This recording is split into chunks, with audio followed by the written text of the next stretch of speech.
Want a donut? No, I don't eat donuts or hamburgers or any other food that has approval of the masses. Did you, see Sanford and Son last night? I don't watch television. I don't even own a television. Notice I didn't say TV. TV is a nickname, and nicknames are for friends, and television is no friend of mine.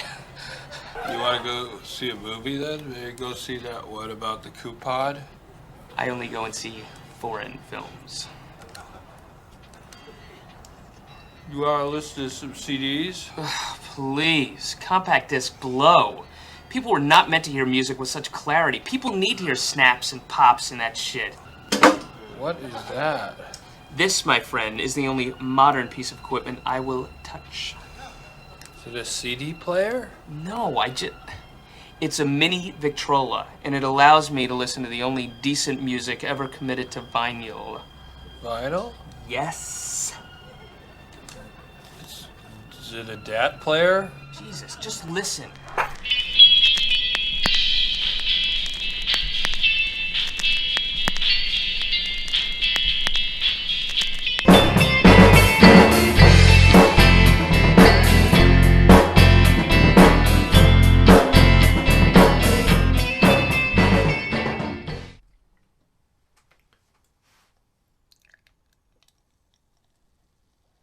Hi, everybody, and welcome to Improperganda. As Alec pours himself a very classy IBU-infused kokanee. Camping beer. This is our first podcast from the Podatorium. We've moved downstairs to Ed's spare bedroom and kind of gussied it up a bit with a couple of egg cartons on the ceiling. Got a stand for the mic. Yeah, we're taking this shit pretty seriously now. Podatorium! Yeah. Cue the music. Impropaganda. Impropaganda. Impropaganda. On this episode, which I, Arlen Finnerty, am hosting alongside Ed Craig. Hello. And Alec Lyon. Good evening. Is going to be about hipster culture / vinyl revival. The two things very much play into each other, and being that we're doing this from the West Coast, Victoria more specifically, we see a lot of fucking hipsters, a lot of beards, a lot of skinny jeans, a lot of flannel, a lot of hipster restaurants, a lot of record shops. So we want to sort of explore that, explore that notion. Why is there so many hipsters here? What's the whole thing about? Are we hipsters? What the fuck's going on? I just want to point out that Ed is actually wearing flannel tonight. It's awfully warm. It's a cold night out, and it's not hip to be. Jesus, he is wearing flannel cold. too. Tragic. Mm. He's also wearing a sports hat though, and it's not of a defunct team. It's a current team. Almost defunct. Almost defunct. it's the Ottawa Senators. They're terrible, but they're still a team. Ottawa Senators. Sorry. All right, let's just cut that out. So the first thing that we're going to talk about is what is a hipster? I mean, I'll give you guys the definition of a hipster that I pulled off Wikipedia because we do some big research for this show.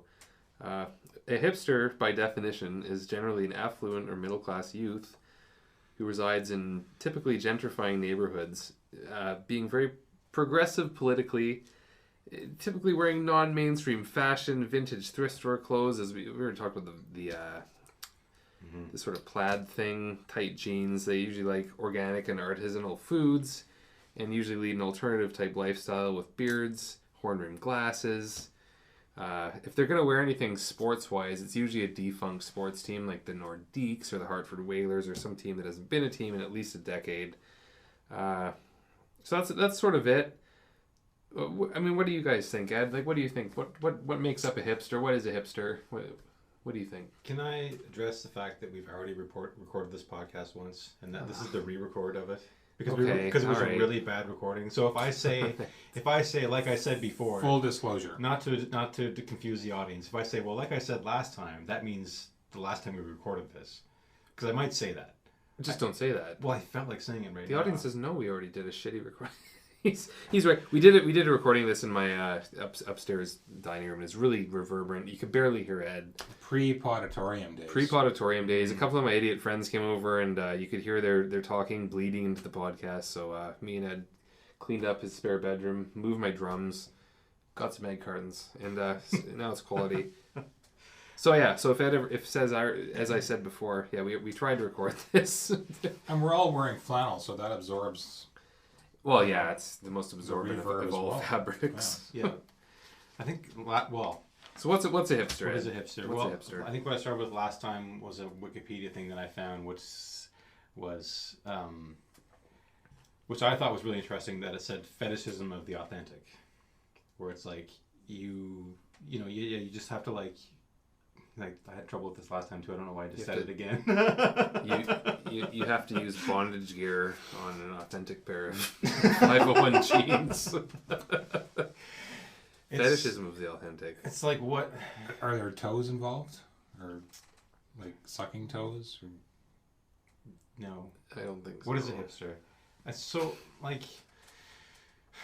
I guess I would say hipster is just to see when we're in town, probably a guy with a beard and a man bun, wearing skinny jeans and flannel, in the record store with an album I don't know what it is, and I feel You haven't heard of it. yeah.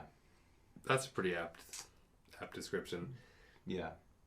Al, as you thoughtfully play with your facial hair, With your own hipster beard. with your own hipster beard and glasses. It is hip.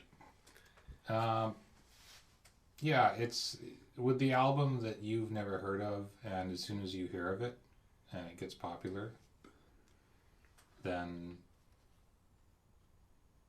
he doesn't like it anymore. Mm-hmm. Well, that's sort of the irony of hipsters. So that's why Yeah. fetishism. That's why fetishism of the authentic doesn't really work, because if it were authentic, it would be like, I like it for its own sake, even if it was Honey Boo Boo. See now we've come to this thing where we're recording our second podcast, and you've referenced the one after this.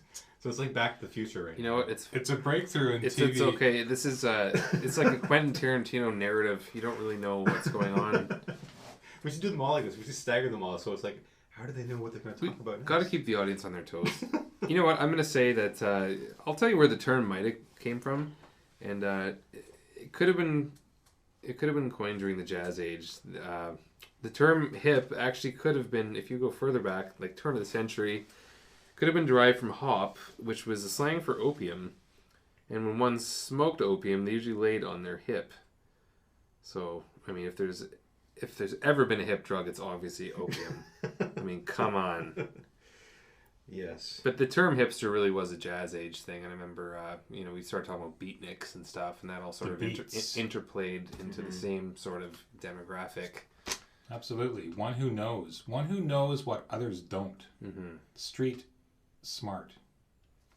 Hip to the now. I wouldn't call us hipsters street smart. Wise guy. Not nowadays, anyways. The ones now are too manicured and sensitive and Yeah, delicate. I wouldn't call that street They smart. dress like lumberjacks, but they don't know how to change a fucking tire or use a hammer or... Yeah. Well, it's different content. Like now it's like, so with hipsters now, like you said before, they're like, it's like the affluent part of society. So these guys aren't living in like, when I think of a beatnik from the 50s, I think of a guy that lives in an apartment with like a chair and a pan. and no walls. It's just a big box. And a stand-up bass, and that's all he has. Like, that's authentic. And somebody used to make carpets there, and now he lives there. Yeah. And he has a little piece of carpet left to lay in his hip and smoke his opium on. That's fantastic. That is hip. It's very hip. Do you guys think drugs have always been hip? Is that... Do you think a lot of hipsters do drugs nowadays? Like, I don't really know. Think alcohol has never been hip. No, because it turns you into a blithering idiot. Yeah, And also, it's too popular. It's too widespread. Isn't what Arlen's drinking tonight? Isn't that the hipster? Isn't that the hipster drug?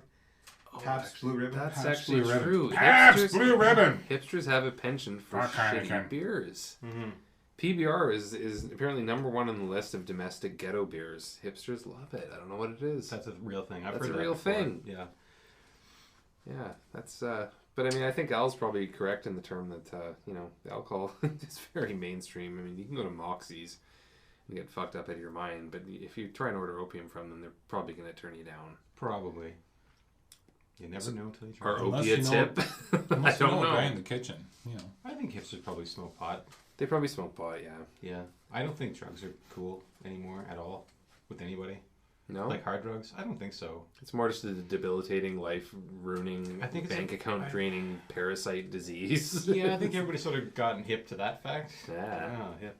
But I think that hipsters are probably more health conscious than previous generations. I think there's a lot of that. There's a lot of health stores out there now. A lot of people are eating quinoa. Yeah, Gluten free, Gluten-free, crunchy, high fiber, Yeah. organic, If you go to any restaurant now, locally sourced, ethically sourced. ethical. It's got to be ethical. What is ethically sourced? Is that a thing? Oh, it means they treated the pig well and it ate some nice grains before they fucking smashed its head open and cut it up into portions. It's local. His name was locally sourced. His name was Gordy. His name was Robert Paulson. His name was Robert. As you're eating your fucking And the meal. pig had access to umpteen recreational opportunities after hours. Yeah, he wasn't just in a 1x1 little pen. Like No. he could go chill with his friends, record a podcast, Mhm. drink some PBRs if he wanted. All those options were open to that pig. Yeah. I'll say one thing.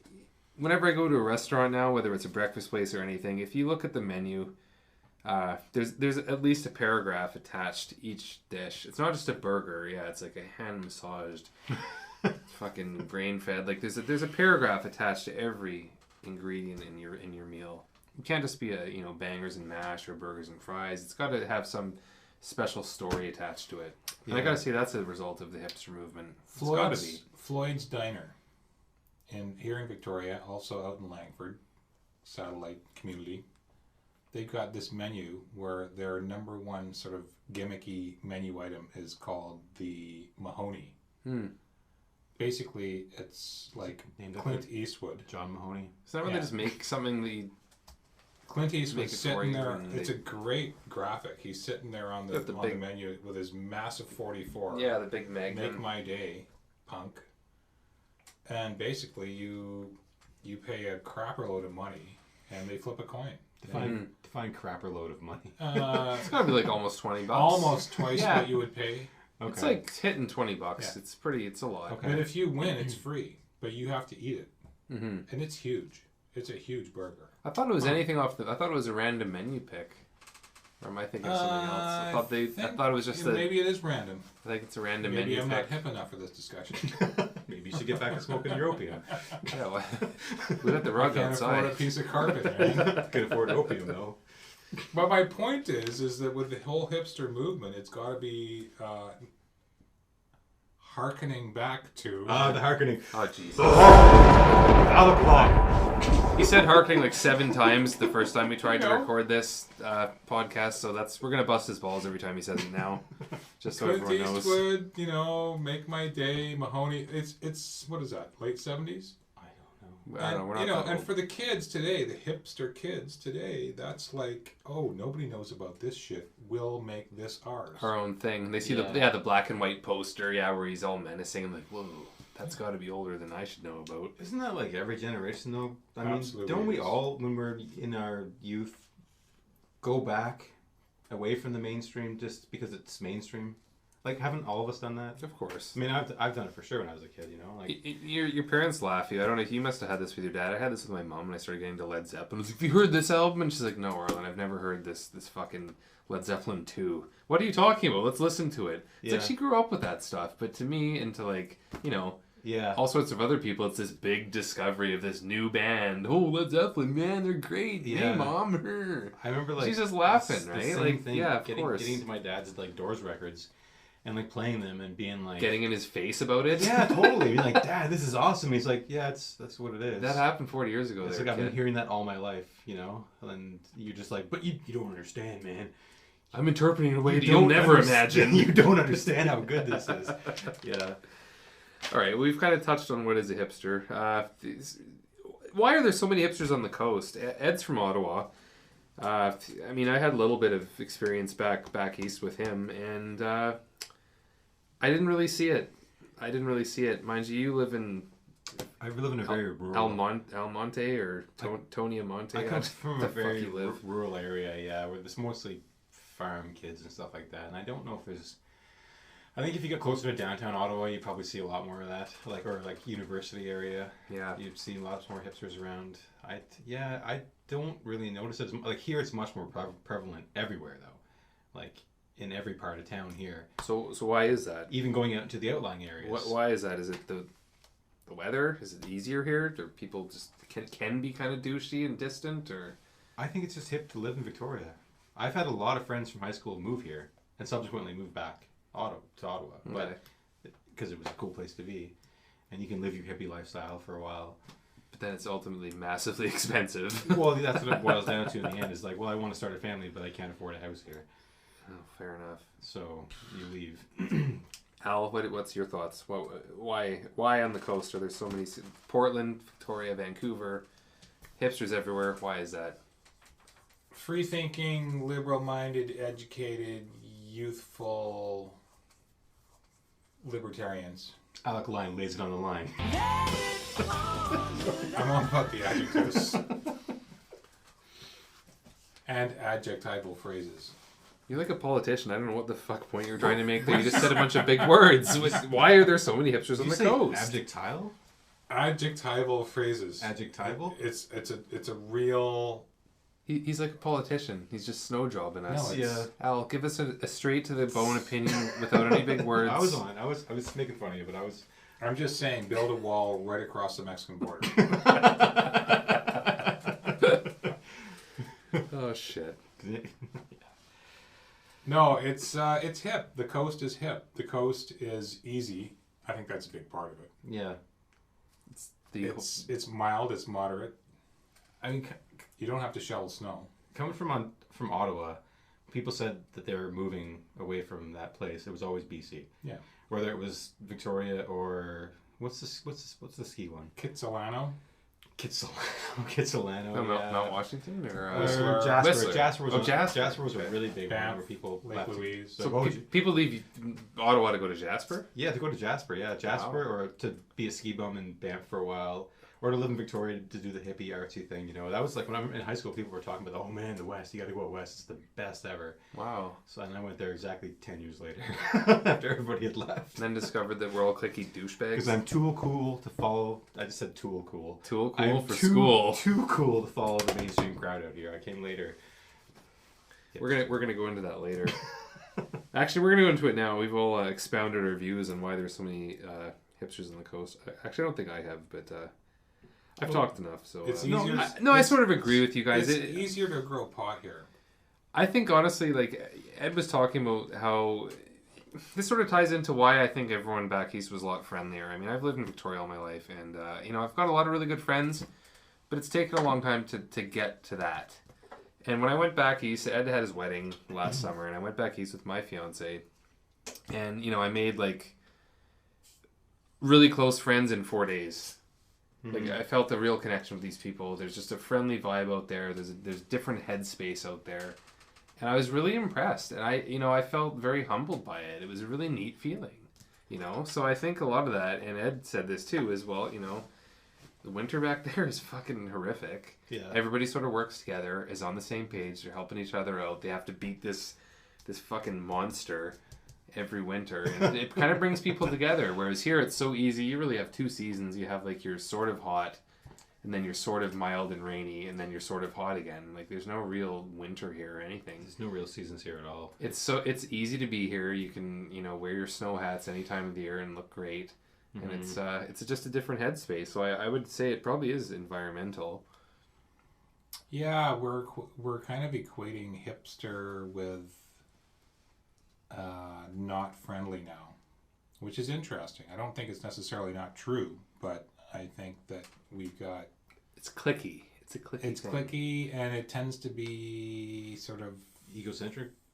Ironic, Egocentric, yeah. Egocentric, ironic, disingenuous, not very earnest.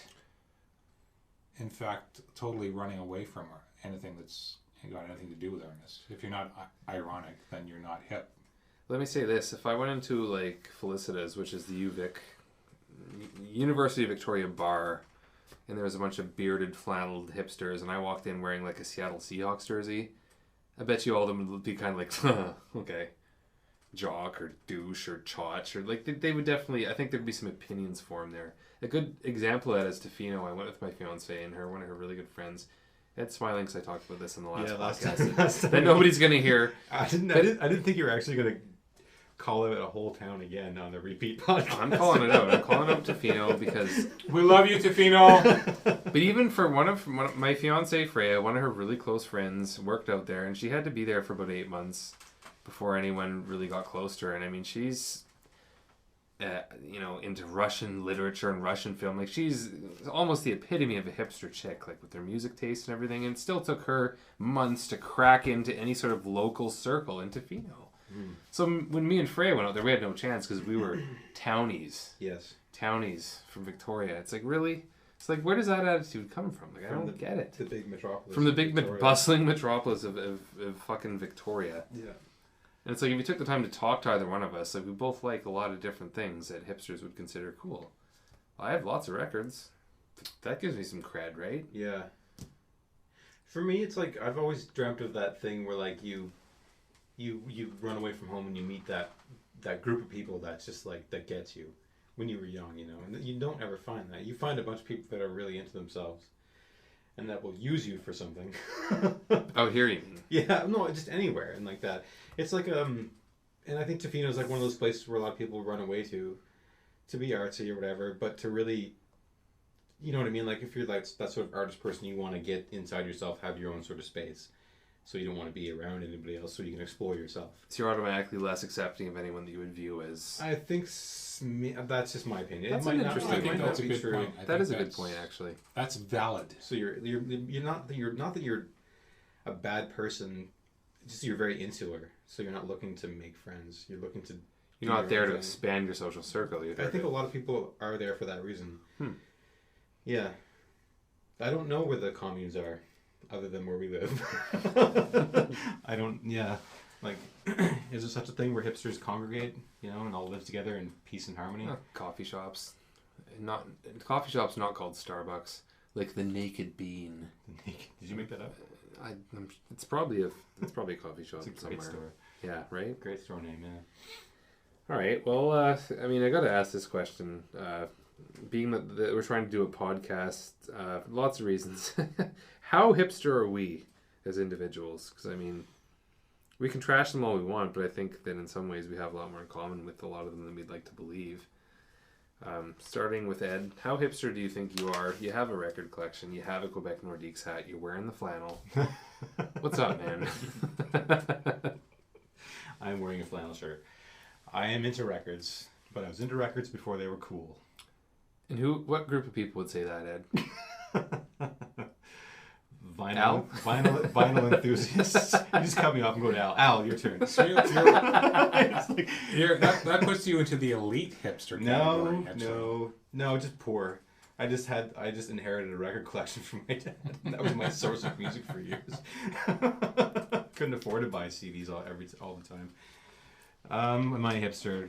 I think I've got my tendencies to be shitty towards music, for sure. Like I definitely, not as much. I think that fire's going out a little bit as I get older, but I can, even I'd say 5 years ago, I could be really shitty towards a genre of music. Like we'd get into people's faces about it and be like... And feel angry. You actually get upset. Not so much now. Now I'm just like, I don't care anymore. Like I really just like, I don't have to listen to it, so it doesn't bother me. Like I don't have to do that. They're making their money good for them. Exactly, but there was a time if I saw like a Justin Bieber, or not Justin Bieber, what's going back 5 years? Was he around Timberlake? Then? Maybe that. Maybe. Vanilla Ice. No. Jesus. I was actually young enough to be into Vanilla Ice. Yeah. He's awesome. What don't hate on Vanilla Ice. Hey, he's got the home renos going on. He does. He's found his niche. Mm-hmm. Great reality TV guy. But as far as like being into music that like that like I sought out and was my own, I definitely did that. Like getting into Boards of Canada, that was like my big secret for a while that I didn't actually tell anybody about until I found out that they were a huge band that lots of people love.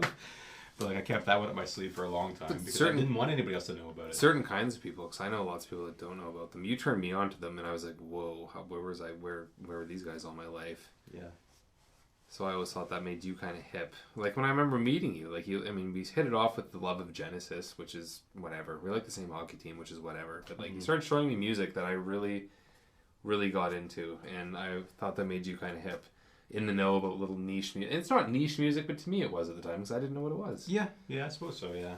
And I don't want to, we're saying some disparaging thing about hipsters because there's definitely qualities about them I don't like. But, if you're going to carve out a little niche for yourself and maybe explore some things that aren't as accessible and give them a bit of time and really start to love them, there's nothing really wrong with that. It takes sometimes a little bit more time to get into something good. Yeah. Than it does to get into, Madonna or something, which is engineered to be in your face and hooky and popular and grab you. Yeah. So you're a little bit hipster then. I mean, with the music thing. On the face value with like music and stuff like that, but as far as like socially, I do like meeting new people. I do like talking to new people. I'm not I don't. You're not pretentious I about it. don't try to be shitty. I can be for sure, but I don't like. If and I've never been like that sort of person. If you told me your opinion about something, I wouldn't. Shit all over it. I wouldn't. In my head, I would, for sure. But okay, I like Phil Collins, Ed. What do you think about that? You wouldn't just shit all over that. Alec, what do you think about it? I'll just redirect. See? Maybe you're about to. Redirect. Let's talk to Al. Do you think you're a hipster? Love the new Phil Collins. Love it.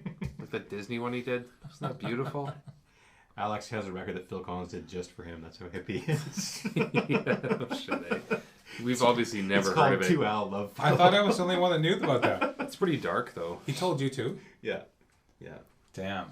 He did a new version of Sussudio called Al Alio. Fucker never paid me for it either. No, hipsterism, I don't know. There's a certain point in your life when you're young when you're trying to develop an identity, as the psychologists tell us. You're impassioned. Yeah. Sort of angry. You need to identify with things, and you want people to identify you as being a part of certain things. Mm-hmm. And that's what it is. And you don't really want to be drawn towards like the masses and what everyone else is doing. So you want to carve out a niche, and you want to feel like you're different, special, unique to some extent. You're speaking on your behalf, not generalizing. On my behalf, I'm saying, yeah. I mean, looking back into my, the distant, hazy past. Like your 20s kind of thing? Like yeah, early 20s. 30, 40 years ago. You're fired up. Would you say, like I was saying earlier, I've noticed this to myself, that like even Arlen and I were talking about this, how like sometimes movies make you really angry. Like just seeing a bad movie trailer, it makes you really angry. Yeah. Did you ever have that, Alec? Yes, of course. Has it gone away? Do you notice as you get older? No, I think a lot of it. You still get pissed off. So movies will still get your hackles hipsters. Let's face it, hipsters are legitimately, at least the legitimate ones, or not just the wannabes, but the legitimate ones are legitimately intelligent, and that never goes away. Doesn't matter how old you get, right? But I do remember going, for example, books. Like when I was younger, I would look for stuff that was, first of all, that I like, because I'm not going to read something I don't like. But when I found something I liked, I would think about it as, well, does this have hipster cred? I mean, I might not have put that label on it, but but in the back of your mind, that's what you were. That sort of feeling, For example, is it on the edge enough? When I was in my 20s, amongst hipsters, I read out Ernest Hemingway, who died 6 years before I was born. But Hemingway was to me, that was ultra hip. Well, now going back into time, Hemingway was one of the most popular, widespread, widely read fiction writers of the 20th century, right? And that's true. But for me, that was totally hip. The coolest thing. Yeah. That's it's like us with the Doors. Getting into the Doors. Yeah, one of the most successful American bands, and I'm like, this is my own little secret. I found this. Nobody knows this. Nobody knows Dad doesn't even know. It's his album. This guy's talking about the Spanish Civil War, and it's like, holy fuck, nobody knows about this except me. Yeah. How special am I? Yeah. But, getting past that today, here I am, I'm 50 years old. I don't give a fuck about that. I just think Hemingway's fucking awesome. So you're saying something incredibly popular can also be hip. Sure. Just good. Just quality. Right? But it's hip in a different generation, maybe to a different generation of people. So if we're saying like hipsters, so if we're saying hipsters are people that pretty much go out of their way to be different. They dig up the past and try and make it their own. Is that sort of the bottom line of that, though? Probably. They're trying to be a bit different than whatever the mainstream is. Yeah. Like, do Yeah, of course. Yeah, that's the core thing of it. Do you find of course. yourself doing that, Alex, still? I don't think I do, like, sort of consciously. Maybe, I'm drawn towards that just without even thinking about it. Yeah. Some people who know me would have to tell you the answer to that, but Yeah. as far as I'm concerned, It's kind of hard to self-analyze. in culture and music and books and TV and movies, I'm drawn toward what I like. I generally don't place any value on the fact that other people might not be interested, and that will make me sort of in a little elitist pod of my own. I'll have to give you back your Ernest Saves Christmas. Good movie. Yeah, please. I've been missing that. I'll say, like, if something's... I won't shit on something just because it's popular. I'll give it a chance. I mean, there are popular things that I like, and there's sometimes things are popular for a reason. There's popular stuff that's good. There is popular stuff that's good. Yeah. Like beer. I gotta say, like, the hipster and the nerd culture thing is sort of crossed over. I mean, it's like hip to like comic books, and it's hip to like superheroes. It's hip to be smart. It's hip to eat well. None of those are necessarily bad things. No.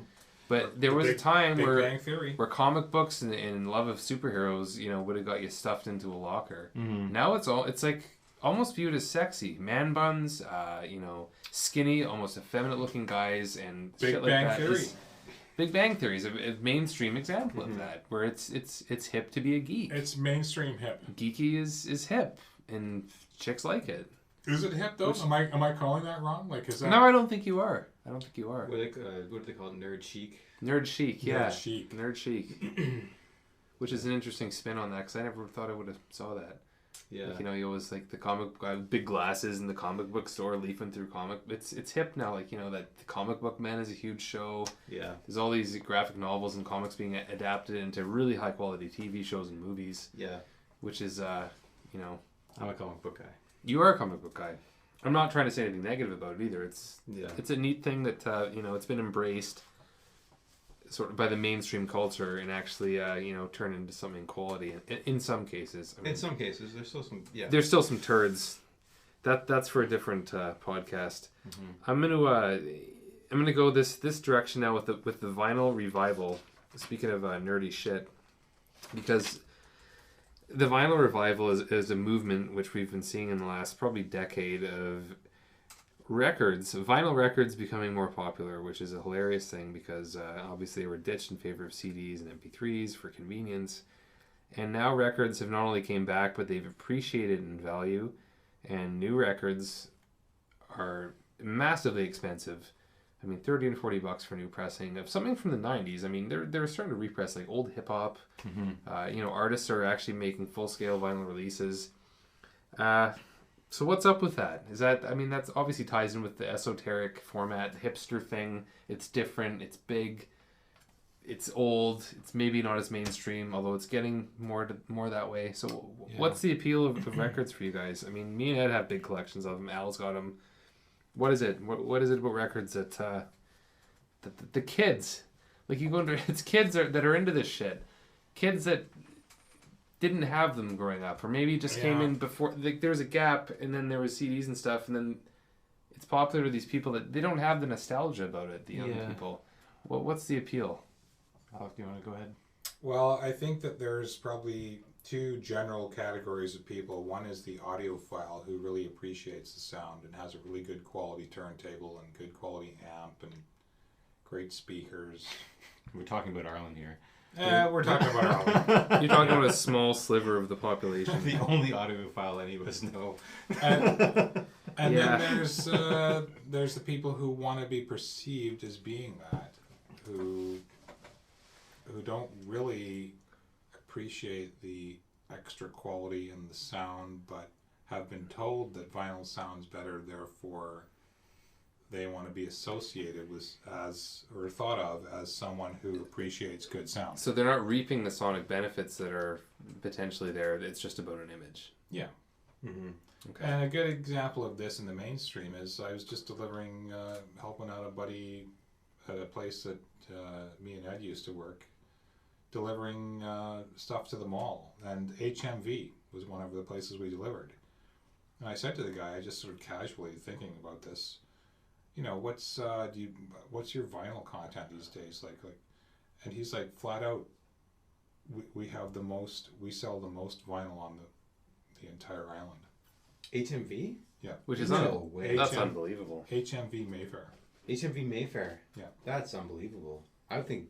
And they have a huge vinyl section now. Big I catalog. would think It's Ditch would grown. have that cornered. And I was going in, I was asking him like almost like to say, when are you guys going to get hip and get some vinyl in here? Yeah. And he's like, what are you talking about? We're like all about vinyl. He's like swimming in vinyl. Yeah. He's like, what do you mean, bro? I can't read all the vinyl. That's the funny thing, though, is a lot of vinyl buyers are too young to remember it being the dominant format, yet it is gaining a lot of traction.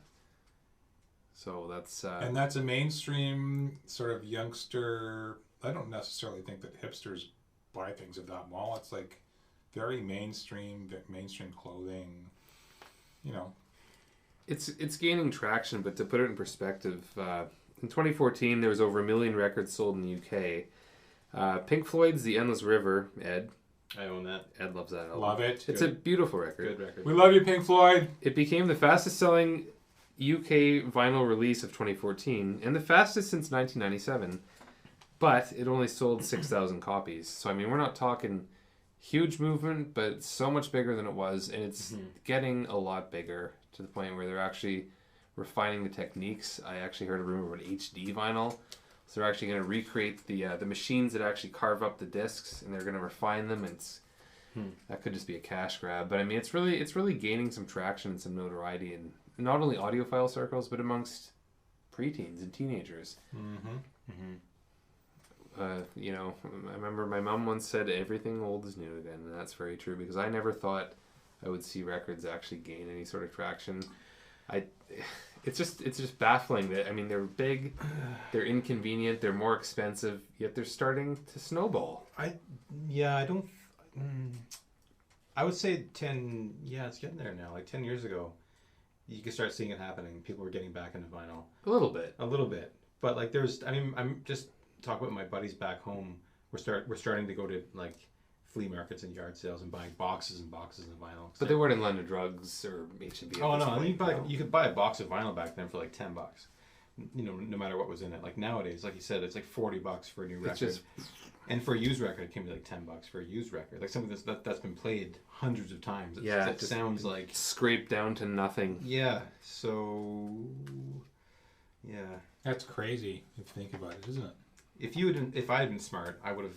And I do have a pretty good record collection. I could probably sell that for quite a bit of money right now. You could absolutely If I offload, and same with you, Arlen, as well. Yeah. If you offload, You could your pull record your collection, vinyl and retire. you could sell a lot of that for $10 each and make hundreds of dollars in what we have right now. Which is funny. Yeah, it is funny because like most of that stuff I got for free and or bought for $1. You know.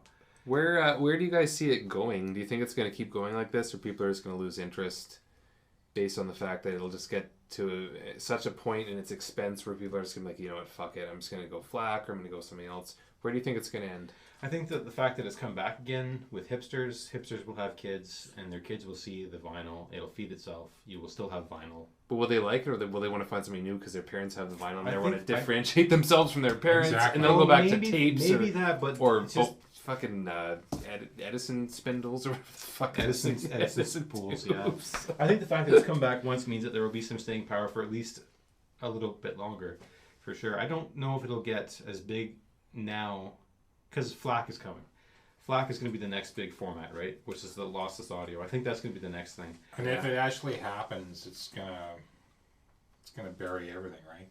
Because you've got a dynamic range with that, right? Once you get FLAC down to like FLAC now is like what CDs were in the early 80s, right? It's a little expensive for people to get. It's not really accessible. Once you get it down to like into an iPod, you know, and it's really cheap, that's going to be the next thing, I think. FLAC has a lot of potential, like he said, dynamically. I mean, dynamics is with music, albums really are the worst format as far as dynamic range. Dynamic range is the difference on a recording between the quietest and the loudest sound, which is measured in decibels.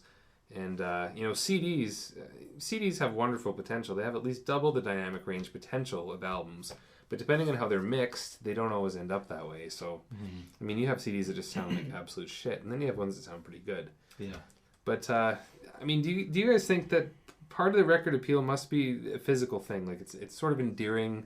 You get your big jackets, you got to dust it off, you put it on the plaque, the spindle. I love it's a tangible sort of romantic process. And you really got to care about the thing to put it on. Yeah, and that's a big nostalgia thing for me growing up with records, because I remember like just listening to music with pops and hisses all the time. So that's how I thought music sounded like. Like Stairway to Heaven, my dad's copy of that song on his record always skipped at a certain part on that, and it would skip 3 times on this one part of that song. So when I hear it in the radio now, You wait for that. it's not right for me. Yeah. Because that part Where's isn't. it? Yeah, that's like, no, this part happens 3 times. But yeah, so there's a very romantic thing about vinyl. I think it's romantic. It's also tactile, right? It's like, for me, like the whole, it's almost like the Japanese tea ceremony. Have you ever seen that? No, No, why don't when you I explain was- that to us? When I was We haven't- teaching in We haven't been to Japan. Japan. Clearly, you have. No, but Let's get that. I've out. actually seen a professionally done Japanese tea ceremony, which is like, Can you harken back to it's nothing to do with drinking the tea. If you like me to, yeah. Were they gourmandizing the tea? But it's all about the tact, what you're doing with your hands, with the cup, with the tea, the powder, and the stir stick, and the boiling water in the kettle, and the movements of the hands, and the posture, but it's maybe not that impressive. But it's with less about the vinyl, tea than more it is about the think about when you presentation. put a vinyl record on. Like you grab you're using your It's a ritual. index fingers. You're flipping through, looking at the big picture on the front page, which you don't have to it's not this tiny little thing. It's right there, right? And it's beautiful. It's more personal. And you pick what you're gonna play, and you pull it out, and you've got that record, the edges of the record, that sharp edge in between your fingertips, right? And that feel, right? And you're gonna placing it on the turntable. And moving that needle, it's you're very involved. It's like interactive audio. So there's something endearing about that. You're working for your noise. Yeah, you have to get up. You have to Yeah. be physically active. Yeah. Yeah, it's not just next, scroll. Yeah. Yeah, there's some investment in there. You're investing And you're some time. you're physically choosing what you're gonna get. It's not like Netflix telling you, we'll offer you this, and this, but we won't offer you that 10,000 other options. You listen to the Police, so maybe you like the Cars, and maybe you like the Talking Heads, and maybe you like this, and maybe you like that. Perhaps you'd like to rate this. You for have to us. use your own brain, your own your own powers. There's nothing at the end of a vinyl record that says, would you like to rate this record? It is very ritualistic when you think about it, like how well you take care of your records. Like you do go through this thing, like when I put a record on, I make sure it's dust free as best I can. And if it skips it all, that really bugs me. I'm like, oh no. Yeah. And it's a physical item that you own. Yeah, it's true. Yeah, it's a No it's a- asshole anywhere can come down on your head and say, that's copyrighted. And the cover art, like you said before, I love having the big cover art. Like back in the 70s when 70s and 80s, I guess, when cover art was that was a major I don't know what I'm trying to say. It was it was a real job. for Artists would hire actual artists, Yeah, to do their cover art Do for their them. cover It's art. really impressive to see that, and I think that's really cool about the stuff now That's- coming out, that they're getting back into that. but it's definitely sort of lost in if you're just an iTunes user. I mean, if that's the only format you use, you're not getting that experience. Yeah, You're just pulling files into folders, and it's very impersonal and cold. And yeah, you get your cover art in compressed. like a JPEG. A little file. JPEG thing. Yeah.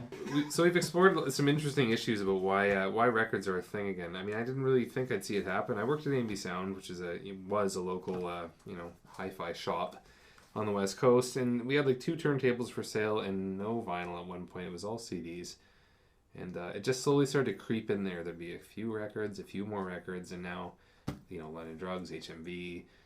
these big chains have them, and you know, part of me I gotta say is kind of happy.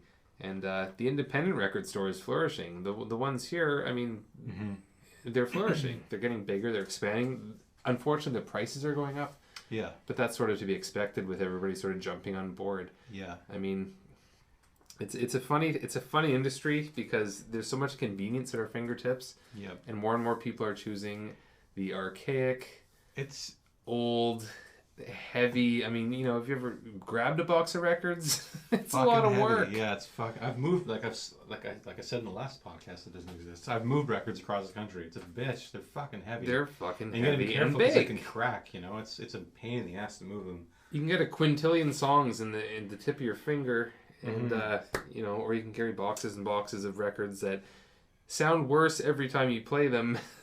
Yeah. I mean, really, you're scraping that bit out with the needle every single time. I kind of like, now that we talked about it, I kind of am thinking about we should just dump a lot of the vinyl I don't listen to and try to make some money off of it because you can now.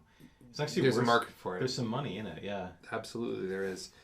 I think this next section might be kind of redundant because we've all been praising vinyl here. I mean, we're all involved with it. I love it.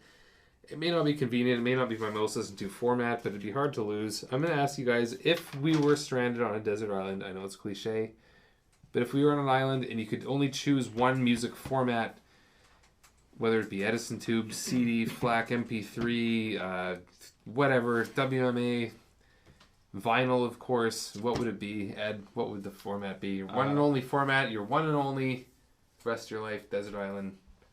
Vinyl. Vinyl? Yeah. For sure, no thinking about it? No thinking about it, no. I'd miss, and like my vinyl collection, like the one I own. Because I've, like, over the years, I've gotten older with it. I know how my vinyl sounds. I know where the pops and hisses are in the records I listen to all the time. So I miss that. I'd want that. So it's very much a part of you. It's personal, yeah. This time it's personal. No. Yeah. No, it's a personal thing. I couldn't live without it. For sure. Okay. Yeah. Even though it's not the most...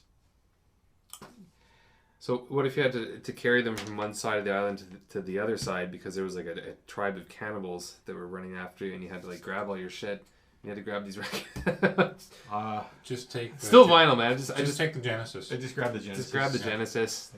I just grab Abacab and just Dash, I guess. Invisible Touch. Abacab and Dash. That's a great answer, man. Al, Just what about... start throwing the cars at the cannibals. Try to cut their heads off with it. Where are you going to go with it, Al? Desert Island, one format. Maybe I throw them the Fine Young Cannonballs and just... Or is it Cannibals? Cannibals? Fine Young Cannibals? It's Cannibals. Cannibals? I'd throw them that just to see if it would confuse them. Yeah, throw them a bone. Obviously confuse Throw them a me. bone.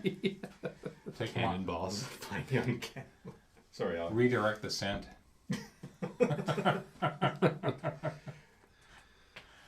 I'm going to go the opposite.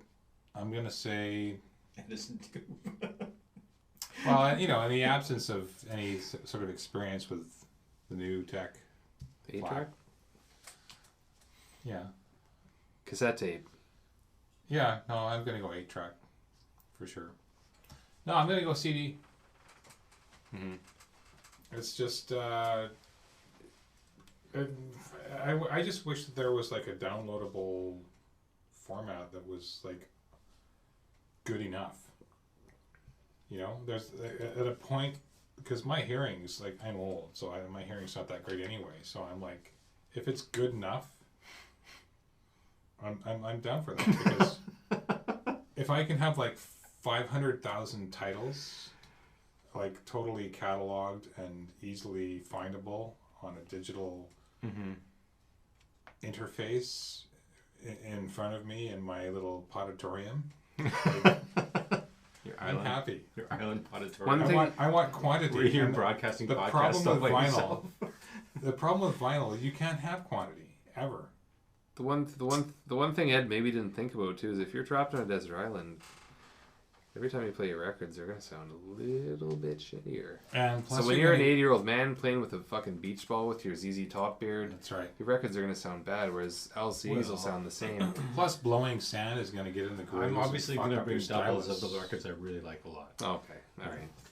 I didn't offer you that, but Yeah, I'll have two of we'll everything. say you could have done that. 2 of everything Genesis, 1 of everything But Toto. that's the issue with the records, though. Is I mean, they really do start to sound like shit. I mean, I have albums in my collection that are just like almost unlistenable, and then the last track on the record starts to sound kind of shitty because of inner groove distortion. Yeah, that's true. Because they're trying to pack more information into a smaller and smaller loop. It kind of sounds like shit, which is heartbreaking. Because if you don't know any better, that's what you got.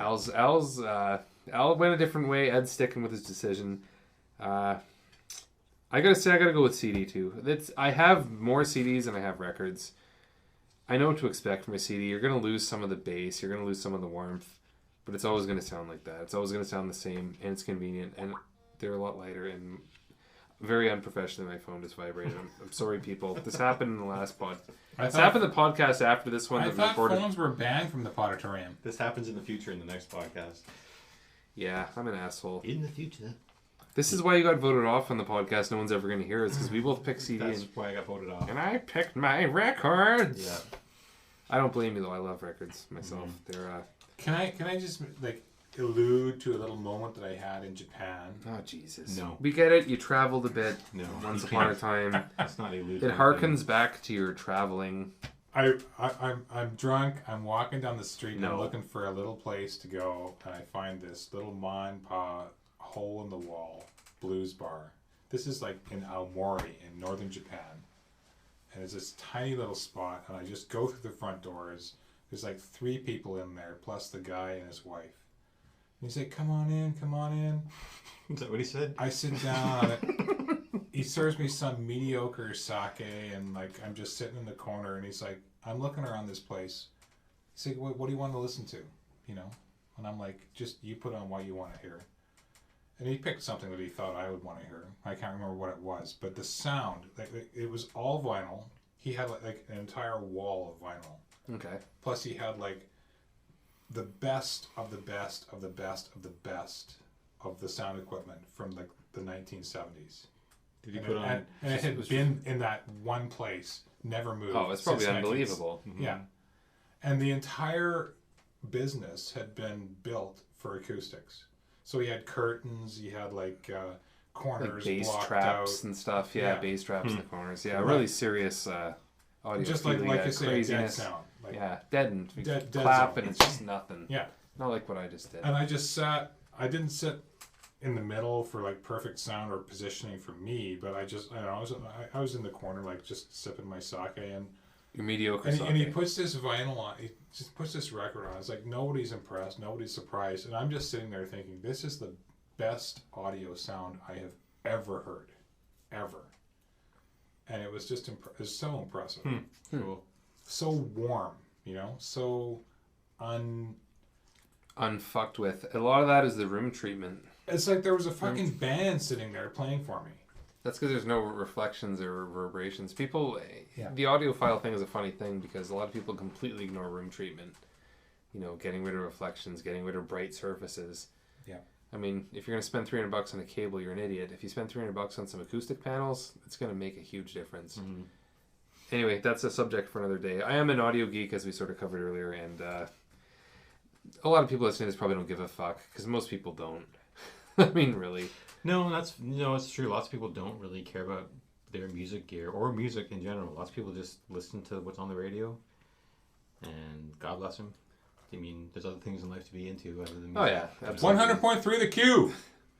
But that's the irony with the buying the records is because if you're going to spend $30 on an album that you've heard before, Yeah. on CD or on the radio or whatever, I mean, you should maybe take the time to Take the reproduce time. it in a Decent manner. cohesive manner where it's Yeah. going to sound good and you're actually going to get the value out of it. Alec, what was the song playing in that bar? Yeah, you were what at? did that guy play? Was it "Girl, You'll Be a Woman Soon"? Is that the song I they were think, playing? I think it might have been. I think you've nailed it right there, yeah. Were you actually there? Were you in that bar? No, I just had that's what came to my head first. Girl, I pictured the guy bringing his stockings up and then making you some will fries. be a woman soon. Thank God we have an A editor. stirring rendition. Yeah, I got goosebumps, Ed. The Harkening with Alec Lang. I have like a lightning bolt go through that. I'm gonna level with the audience here if there is one. We've had a few beers. We did a podcast before this. This is a redoing of the second one, so this is number 2 technically, But I think I'm going to shut her down before we start to make really asses of ourselves. This is definitely number 2. I think this went really well, though. I mean, so in summation here, we're kind of half a hipster. All of us, we have some hipster qualities. I mean, if a hipster is seeking out something that's sort of niche and making it your own and loving it and actually taking the time to get to know it, and it's sort of eschews mainstream bullshit, nothing wrong with that. Mm-hmm. Vinyl's definitely a better sounding format. You gotta have the money to buy it. You should have the stereo to reproduce it. If you don't, maybe it's an emotional thing like it is for you, Ed, and for me in some ways too, where it's sort of endearing and you've been traveling with it. Mm-hmm. So there's nothing wrong with any of this. I gotta say, I kind of like the hipster movement. It's producing some better restaurants. Records are back in vogue. Maybe it's not a bad thing. Maybe we shouldn't shit on the hipsters. Maybe they're our friends. Some of the best beer I've ever had in my life has been from moving to Victoria. I don't know if that's part of the hipster stuff, but I mean, they seem to push newer beers here all the time. So yeah, microbrewed beer. Beer, you can't beat it. It's some of the best beer in the world, I think. Maybe we should cheers to the hipsters then, because maybe we're some we obviously enjoy some hipster culture. Maybe we're hipsters. Cheers to the hipsters. Cheers. Let's be positive. And it's on a positive note. Thanks for listening, anyone that's listening. Next week, I guess it's going to be back to Ed, because we recorded the L Reality TV podcast, which actually went pretty well. Okay. And it sounded good in the Podatorium, so that's where we're going to be from now on. So it's going to be Ed's turn next time. So what am I going to talk about? I don't know what he's going to... You got a preview for us? I'm going to do something spacey. With space. I like that. Galaxy Quest? With Sigourney Weaver. Tim Allen. It'll be some spacey stuff. I'm going to do something with it. We'll see. It'll be Mars mission. Something to do with space. That'll be good. We'll smoke a bowl for that one, folks. We're going to smoke a bowl and talk about space and freak the fuck out. It's going to be great. Mm-hmm. Make sure you tune in next time. Thanks for listening, guys. Good night.